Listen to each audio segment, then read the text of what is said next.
છે તું ગોગડા રે બહુ ધૂળેટી રમતી હશ ને તમાર બેન બહુ ભડે છે એટલે અમે બહુ રમ્યો ગોગડી બે માણા એલી ભૂતડી ની પેલા છે ને હું ગોગડો બહુ ધૂળેટી રમતા હતા એકવાર અમે એવા રમે તે સૈડા ને એવા રમતા હતા ને તે હું ડોલ લઈને ગોગડા વાહે ધોડીને મારો ગોગડો ધોડે ને હું વાહો વાય ધોડીને અને ડોલ એની માથે પાણીની નાખવા ગઈ ને તે મારા હાથમાંથી ડોલ જ આખી એની માથે વઈ ગઈ ને ગોગડો મારો એઠો બેહી ગયો ને અમાર ગામના એક ભાઈ આવ્યા ની ગામમાં સડી ગયા ડોલ હોતા એવા પડ્યાની ભાઈ તો હજી 3 વર્ષથી હોસ્પિટલમાં છે ભૂતડી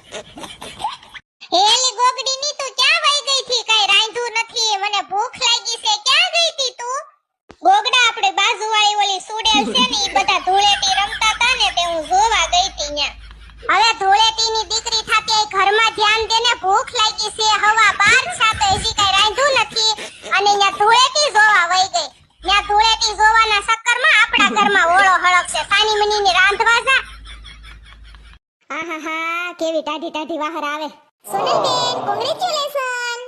આવી સુર પંખા એ સોનલબેન પાર્ટી તો દયો તમે એસી લીધું એની અમારે ગરીબ માણસ હું પાર્ટી હોય આ પડ્યો કોકા કોલાનો ગ્લાસ પી લ્યો ના ના ચાલે હંજે માર ભાઈ આવે એટલે કેવું છે કે હોટલમાં જમવા લઈ જાવ પાર્ટી હું માર્યો દેહે 100 વરા કજિયા કર્યા તઅહીંયા ઘરમાં એસી આવ્યું બેન હાતી અટાણ લગી હું ભીની સુંદરી કરીને માથે ઓઢા રાખતી તઅહીંયા આવ્યું એસી એ સોનલબેન હવે હું દરરોજ બપોર તમાર પાસે બેહવા આવીશ ઈબાની એસી ની હવા ખાઈ શકું ને હું આતી કાઈ વાંધો નહીં લાઈટ બિલ આવે તો અડધો ભાગ તમાર દેવાનો અડધો મારે દેવાનો બરાબર ને હારું સોનલબેન આવજો મને તો પંખાની હવાય ગમે એસી નો બહુ મોહ નહીં જોયું સપર પગી તેમાં બિલ નું કીધું કેવી ભાગી ખાયે ઘા